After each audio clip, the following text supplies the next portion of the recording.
బుచ్చిరెడ్డిపాలెం నగర పంచాయతీలోని 10వ వార్డు హరివిల్లులో నగర పంచాయతీ కమిషనర్ బాలకృష్ణ ఆధ్వర్యంలో స్వర్ణాంధ్ర స్వచ్ఛాంధ్ర కార్యక్రమంలో భాగంగా బీట్ ది హిట్ కార్యక్రమం జరిగింది.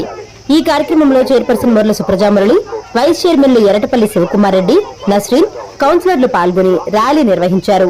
ఎండ తీవ్రతలో వడదెబ్బలు తగలకుండా ఉండేందుకు తీసుకోవాల్సిన జాగ్రత్తలపై అవగాహన కల్పించారు. అనంతరం మొక్కలను నాటారు.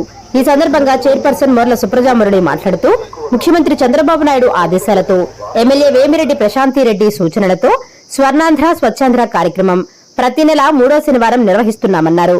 ప్రతి ఒక్కరూ ఎండాకాలంలో జాగ్రత్తలు తీసుకోవాలని ఆమె సూచించారు.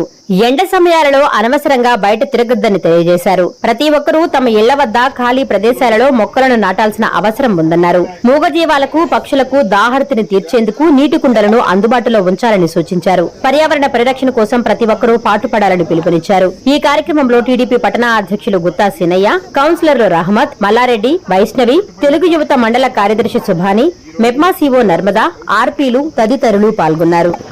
స్వచ్ఛాంధ్ర స్వచ్ఛ దివస్ కార్యక్రమం మన గౌరవ ఎమ్మెల్యే శ్రీమతి వేమిరెడ్డి ప్రశాంతిరెడ్డి మేడం గారి సహకారంతో ఈరోజు బుచ్చిరెడ్డిపాలెం నగర పంచాయతీలోని 10వ వార్డు నందు ఏర్పాటు చేయడం జరిగింది.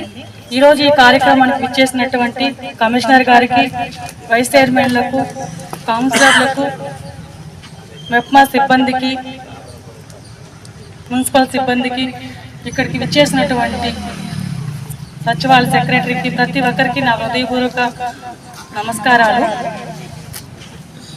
ఈరోజు స్వచ్ఛాంధ్ర స్వచ్ఛ దివస్ యొక్క ముఖ్య కారణం ఏంటంటే ఎండాకాలం ఎండలు విపరీతంగా ఉండడం వల్ల ఎండలకి ఎవరు బయట తిరగొద్దు.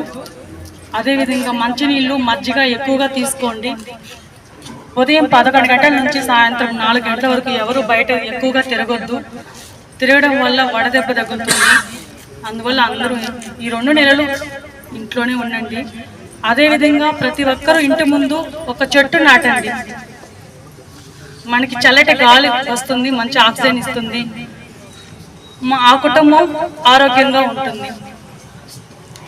ఈరోజు ఈ కార్యక్రమానికి విచ్చేసి విజయవంతం చేసిన ప్రతి ఒక్కరికి హృదయపూర్వక ధన్యవాదాలు తెలుపుకుంటున్నాను.